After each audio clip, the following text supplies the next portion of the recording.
Hi friends, లెబనాన్లో ఒక building structure చూస్తే మతిపోతుంది. విచిత్రమైన రాళ్లతో, రకరకాల రంగుల రాళ్లతో ఆ స్ట్రక్చర్ని నిర్మించారు. అక్కడ కనిపించిన రాళ్లను చూస్తే షాక్ తినాల్సిందే.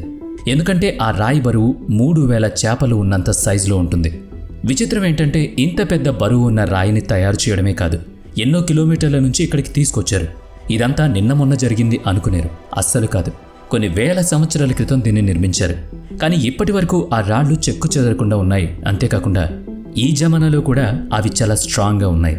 నిజం చెప్పాలంటే ఇప్పుడు ప్రస్తుతం ఉన్న హై టెక్నాలజీ బుర్రలకు కూడా ఇది సాధ్యం కాకపోవచ్చేమో. మనకు అలా అనిపిస్తుంది ఈ కట్టడం చూస్తే.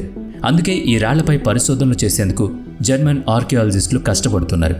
ఆ కట్టడం దగ్గర ఉన్న అన్ని రాళ్లను పరిశీలన చేస్తున్నారు. ఎక్కడ అన్కంప్లీట్గా కనిపించినా కూడా దాన్ని చాలా లోతుగా పరిశీలిస్తున్నారు. ఈ పరిశోధనలో వాటి బరువు 1200 టన్నుల వరకు ఉండొచ్చని అంచనా వేస్తున్నారు. అంటే 4 విమానాలంత బరువు అన్నమాట. ఇక ఆ చుట్టుపక్కల అంతా తవ్వకాలు మొదలుపెట్టారు ఆర్కియాలజిస్టులు. అక్కడ దొరికినవి చూసి ఆశ్చర్యపోయారు. లెబనాన్లో బైక్ వ్యాలీ దగ్గర లో ఆల్బాక్ అనే ఒక సిటీ ఉంది. ఇక్కడ రోమ్ ఎంపైర్కి చెందిన ప్రజలు ఉంటారు. ఇక్కడ అంతకుముందు మనం చూసిన కట్టడం కూడా రోమన్లు నిర్మించినదే. ఇక్కడ ఇంతకుముందు మనం చూసిన కట్టడం కూడా రోమన్లు నిర్మించిందని, బిల్డింగ్ పైభాగాన్ని చూసి ఇది రోమన్లు నిర్మించిన కట్టడమని ఆర్కియాలజిస్టులు గుర్తించారు. కానీ ఈ బిల్డింగ్ లోపలికి వెళ్లిన పరిశోధకులు చూస్తే మరిన్ని ఆశ్చర్యకరమైన విషయాలు బయటపడ్డాయి. అవేంటంటే ఇక్కడ దొరికిన ఆధారాలను బట్టి ఈ కట్టడం రోమన్లకు సంబంధించింది కాదని తేలింది. అయితే రోమన్లు జూపిటర్ అని ఒక టెంపుల్ని నిర్మించారు. ఇది రోమ్ ఎంపైర్ ఆర్కిటెక్చర్ను గుర్తు చేస్తుంది. ఈ గుడి లోపల నిర్మించిన గోడలను చూసి ఆర్కియాలజిస్టులు షాక్ అయ్యారు. ఎందుకంటే ఈ గోడల్ని చాలా పెద్ద పెద్ద రాళ్లతో నిర్మించారు. అయితే ఇక్కడ కనిపిస్తున్న రాళ్లు ఒక రాయి కాదు, చిన్న చిన్న రాళ్లను కలిపి ఒక పెద్ద రాయిగా నిర్మించడాన్ని ఆర్కియాలజిస్టులు గుర్తించారు. భలే విచిత్రం కదా. ఎటువంటి టెక్నాలజీ లేని ఆ రోజుల్లో ఇలా తయారు చేయడం మాటలు కాదు. ఇలా చిన్న చిన్న రాళ్లతో తయారు చేసిన పెద్ద రాయిని ఆర్కియాలజిస్టులు త్రిలిథియం అని పిలుస్తారు. ఈ రాయి వెడల్పు 62 అడుగులు ఉంటే దాని పొడవు 14 అడుగులు ఉంటుంది. ఇది దాదాపు 900 టన్నులుంది. అయితే ఇంత బరువైన రాళ్లను దాదాపు 30 అడుగుల ఎత్తు పైకెళ్లి నిర్మించడం అసాధ్యం. ఇది మనుషుల వల్ల అయ్యే పని మాత్రం కాదు. కానీ అప్పటి వాళ్ళు చేసి చూపించారు. ఒకటా రెండా కొన్ని వందల రాళ్లను 30 అడుగుల ఎత్తుకు పైకు తీసుకువెళ్లి బిల్డింగ్ను నిర్మించారు. ఒక్కొక్క రాయి దాదాపుగా 9 లక్షల కేజీలు ఉంటుందని అంచనా వేస్తున్నారు. ప్రపంచంలో అత్యంత బరువైన ఓడ అయిన యాంటోనావా AN225 ఖచ్చితంగా ఆ రాయి కంటే తక్కువ బరువే ఉంటుందేమో. పిరమిడ్ గిజా నిర్మించినప్పుడు ఎటువంటి రాళ్లను ఉపయోగించారు? అలాంటి విచిత్రమైన రాళ్లు ఇక్కడ ఉండడాన్ని ఆర్కియాలజిస్టులు నమ్మలేకపోతున్నారు. ఎంత తక్కువ చూసుకున్నా కూడా 1.5 కిలోమీటర్ నుంచి ఆ రాళ్లను ఎత్తుకొచ్చారు. ఎటువంటి టెక్నాలజీ లేకుండా. పెద్ద పెద్ద వెహికల్స్ లేవు. అయినా అప్పట్లో 1.5 కిలోమీటర్ల నుంచి ఇంత బరువుని ఎలా తీసుకొచ్చారు? ఇది ఖచ్చితంగా ప్రశ్నార్థకం. నిజంగా అది ఎవరి వల్ల సాధ్యం కాదు కూడా.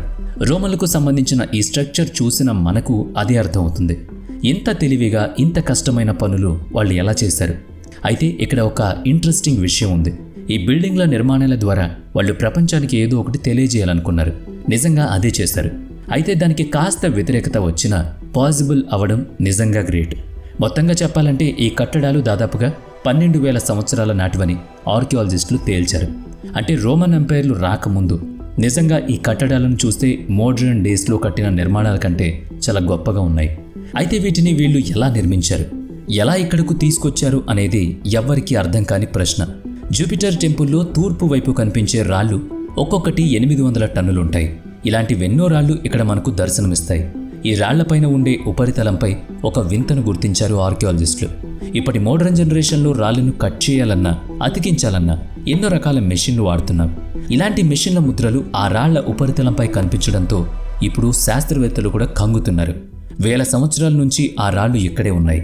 ఈ మెషిన్స్ ముద్రలు రాయి ఉపరితలంపై దాదాపుగా 10 అడుగుల వరకు ఉన్నాయి.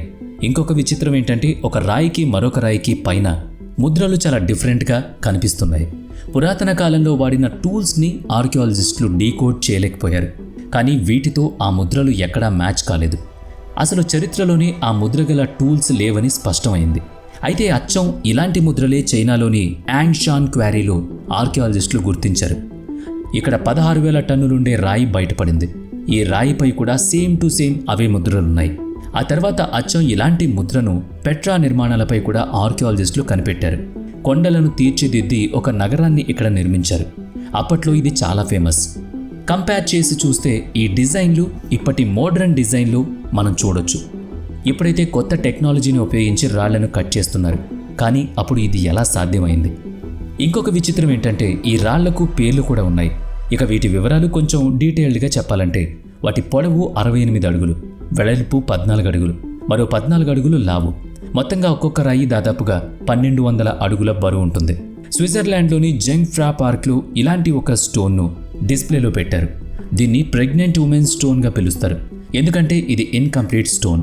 ఈ పార్క్లో ఈ స్టోన్ చుట్టూ మోడర్న్ క్రేన్లు ఉంటాయి. అయితే ఈ కాన్సెప్ట్ ముఖ్య ఉద్దేశం ఏంటంటే ఈ ప్రెగ్నెంట్ ఉమెన్ స్టోన్ని ఎత్తాలంటే దాదాపుగా 20 క్రేన్లు అవసరం పడుతుందని చెప్పడం. సో ఇది ఈరోజు ఇంట్రెస్టింగ్ టాపిక్. మరి వీడియో నచ్చితే లైక్ చేయండి, షేర్ చేయండి. ఇప్పటి వరకు మన ఛానల్ని సబ్స్క్రైబ్ చేసుకోకపోతే ఇప్పుడే సబ్స్క్రైబ్ చేసుకుని పక్కనే ఉన్న బెల్ ఐకాన్పై క్లిక్ చేయండి. నెక్స్ట్ వీడియోలో మళ్ళీ కలుద్దాం. Thanks for watching.